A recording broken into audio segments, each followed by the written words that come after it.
പ്രസിദ്ധമായ കൽപ്പാത്തി രഥോത്സവത്തിന് ഒരുക്കം തുടങ്ങി. നവംബർ 7 മുതൽ 17 വരെയാണ് രഥോത്സവം. ഇതിനു മുന്നോടിയായി രഥങ്ങൾ ഒരുക്കുന്നതിന്റെ ഭാഗമായുള്ള രഥങ്ങളുടെ അറ്റകുറ്റപ്പണികൾ ആരംഭിച്ചു.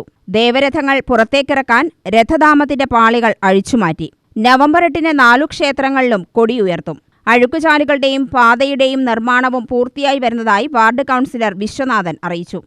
പ്രസിദ്ധമായ കൽപ്പാത്തി രഥോത്സവം 2025 ഒരുക്കങ്ങൾ ആരംഭിച്ചിരിക്കുകയാണ്. അതുപോലെ തന്നെ എല്ലാ ക്ഷേത്രങ്ങളും അതിൻ്റെ ഒരുക്കങ്ങളിലേക്ക് കടന്നിരിക്കുകയാണ്. പ്രസിദ്ധമായ വിശ്വനാഥസ്വാമി ക്ഷേത്രം രഥം അതിൻ്റെ പൂർവ്വസ്ഥിതിയിലേക്ക് ക്ഷേത്രത്തിൻ്റെ മുൻവശത്തിലേക്ക് വരാനുള്ള തയ്യാറെടുപ്പിലാണ്.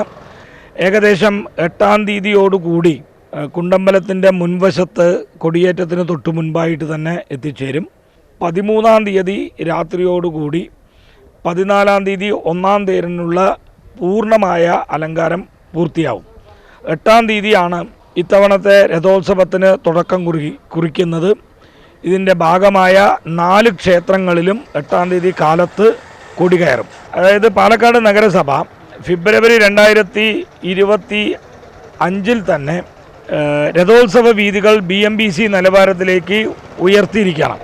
അതിൻ്റെ 1-ാം ഘട്ടം മന്തക്കര മുതൽ കുണ്ടമ്പലം വരെ 2023-24 വെച്ചിരുന്നു. അത് പണി പൂർത്തിയായതാണ്. രണ്ടാമത്തത് നമ്മുടെ കൽപ്പാത്തി സ്കൂള് പോലീസ് ഔട്ട് പോസ്റ്റായി പ്രവർത്തിക്കുന്ന കൽപ്പാത്തിയുടെ കവാടമായിട്ടുള്ള കൽപ്പാത്തി സ്കൂളിൻ്റെ മുൻവശത്തുള്ള ഡ്രെയിനേജിൻ്റെ പണി ഇപ്പോൾ കഴിഞ്ഞ 2 ദിവസമായി നടന്നുകൊണ്ടിരിക്കുകയാണ്. അതും ഒരു 10 ദിവസത്തിനുള്ളിൽ ആ പ്രവൃത്തിയും പൂർത്തിയാവും. 2023-24 പദ്ധതിയിൽ മന്തക്കര മുതൽ കൽപ്പാത്തി വരെയുള്ള നഗരസഭയുടെ പാത നവീകരണം പൂർത്തിയായിട്ടുണ്ട്. UTV news, Palakkad.